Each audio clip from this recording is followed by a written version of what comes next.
This is a video movie analysis by the YouTuber Rob Ager. And I would have to say he's representative of a kind of guy that something is definitely wrong. That you do 20 years ago, you would never notice there was anything wrong with this kind of person. But in this day and age, you realize that they can't really get around. They can't get by in a modern era. Now, just for example, this is Full Metal Jacket. And anyone watches the Full Metal Jacket remembers these particular scene where, Private Pile, who's just a nice, soft, gentle person, he can't withstand the hazing abuse that goes along with training or initial training.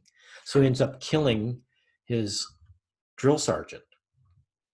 That, above everything else in the movie, is what's remembered by any guy who watches it. Everything else is secondary, because even the war is not as brutal as this obvious prison environment.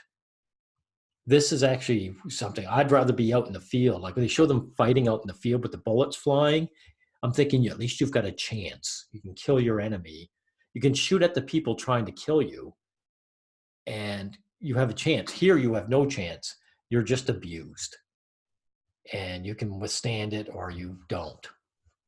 But in any event, this isn't what Ager cares about. He cares about prostitution and rape.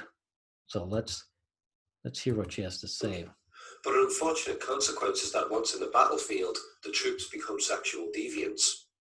The sexual deviance of the squad, who call themselves the Lust Hogs, is most evident when the Arvin officer brings them a prostitute. Okay. These guys, he's considering sexual deviants from wanting sex with this beautiful young woman. Wow. What isn't sexual deviancy to Rob Ager?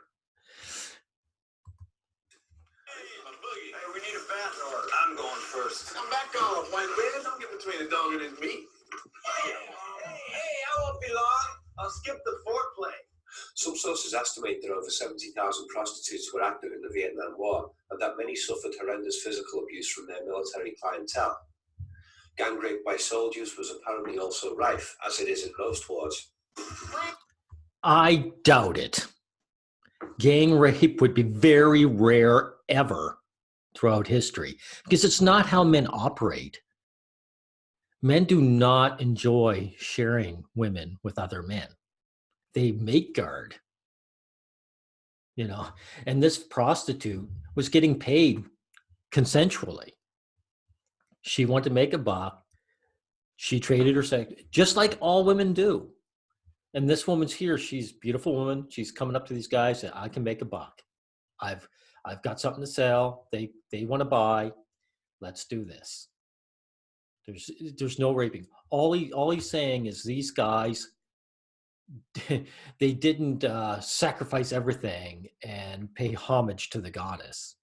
They're actually just treating sex as it actually is, a transaction.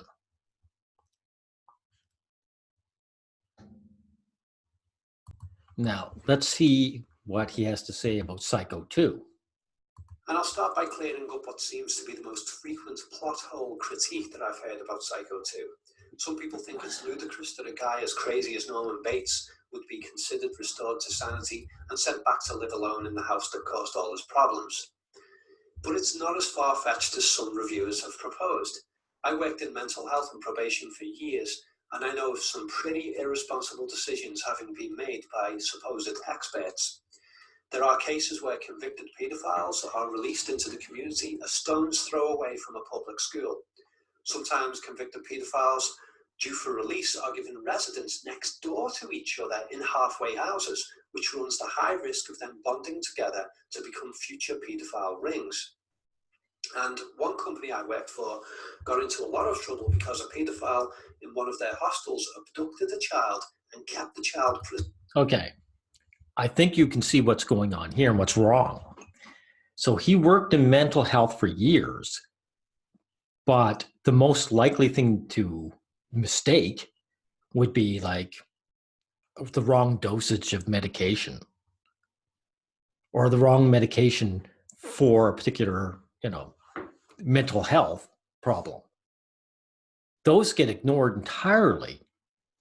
Or what would be the most likely mental health issue? It's manic depression, or what's the other, schizophrenia. He doesn't mention those at all. All this guy is worried about is this sexual deviancy. And these pedophiles, I bet you good money that he's talking about male pedophiles. We all know that women are rarely ever accused of pedophilia. And when they are, they're often forgiven. And even if they get jailed, when they're done their sentence, they just go about their lives. These halfway houses, what are they for? Male pedophiles, of course. Because the men are never forgiven, because it's not really about pedophilia. It's about being men.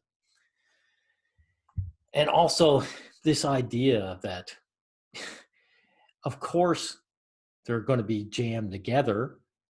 There's not enough halfway houses for men for any reason. So if a man is just an innocent guy who got abused by his wife or something like that, there's no houses for him. They're going to stick them wherever they find them. I mean, stone throws away from some kindergarten, whatever. They have no control where the house is. They probably have one house in the entire state, for all I know. But anyway, I'm getting away from the point. Ager here represents a kind of guy who we would see as normal a mere 20 years ago. But now we're starting to see how they're an evolutionary dead end. They can't make it in the modern era. Ager needs a outgroup of men to demonize in every way. To say, girls, look at me, I fought the evil man, hang around me.